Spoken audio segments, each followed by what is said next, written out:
Hi everyone, my name is Nadia, and today the title of my informative speech is tennis. An article written in 2022 by YouGov.com, authored by Taylor Orth, states that 65% of US American adults admitted to participating in sports either recreationally or competitively prior to the age of 18. And I am part of that 65% of people, and my sport of choice was tennis.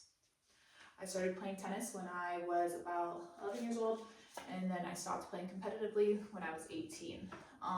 In regards to my competitive side, my first year of varsity, I was amongst the top 8 teams for Division II CIF in all of California, and then my senior year, we were amongst the top 16 teams for Division I CIF. Now that I have given you a little bit of personal background, I'll show you what the racket looks like first. Nothing too crazy. And I want to note that when you're playing tennis, you want to hit for right here because this is where the most bounce will happen.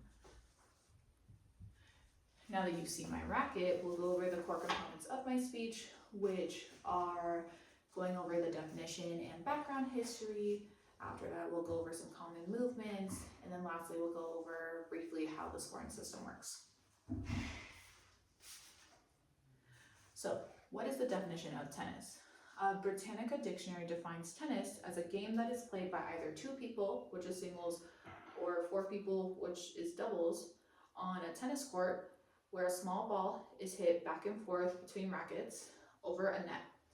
The goal is to have your opposing player hit the ball either straight into the net, hit the ball out of bounds where it's not valid, or not be able to make contact with the ball at all. In 2024, an article from historycooperative.org by James Hardy stated that tennis was actually invented back in 1873 by Major Walter Clopton Wingfield. It originated from a French game known as Jeu de Paume, also known as the game of Palm. Now that we've gone over the definition and a little bit of background history, let's go over just a few movements that you would see in different parts of the court.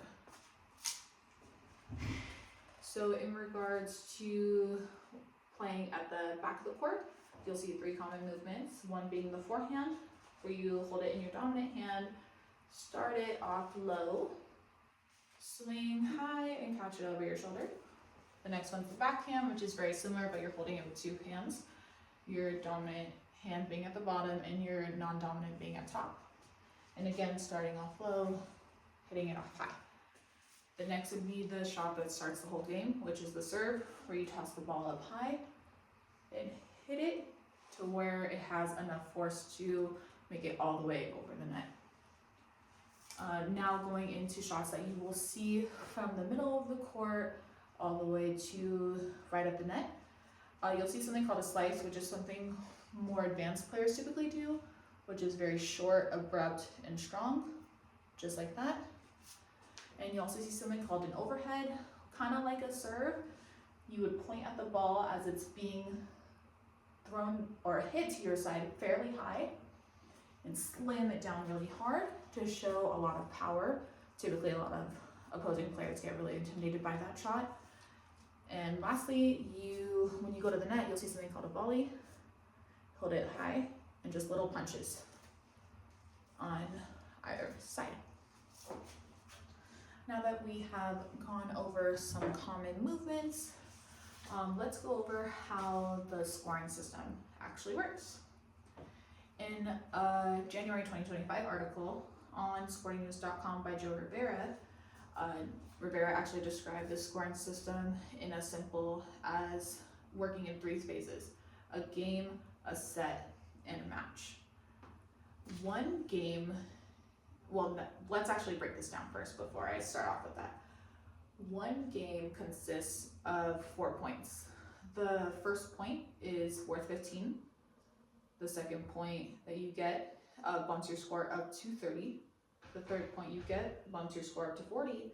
And whoever makes it to that 4th point first wins the game.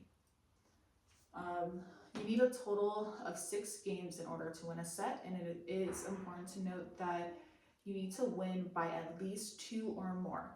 So some example scores of winning a set would be 6-4, 6-3, 6-2, 6-1, and then 6-0.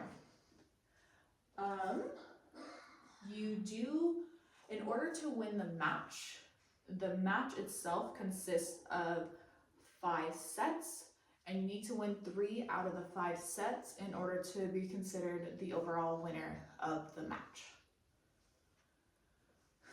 So coming to our conclusion today, we have gone over my personal connection to tennis. I showed you guys what a racket looks like along with some common movements. We went over some background history, and then I showed you guys how the scoring system works. Tennis is very important to me just because it shows a lot of discipline. It shows people how they can control anger, emotions, let out a lot of stress relief.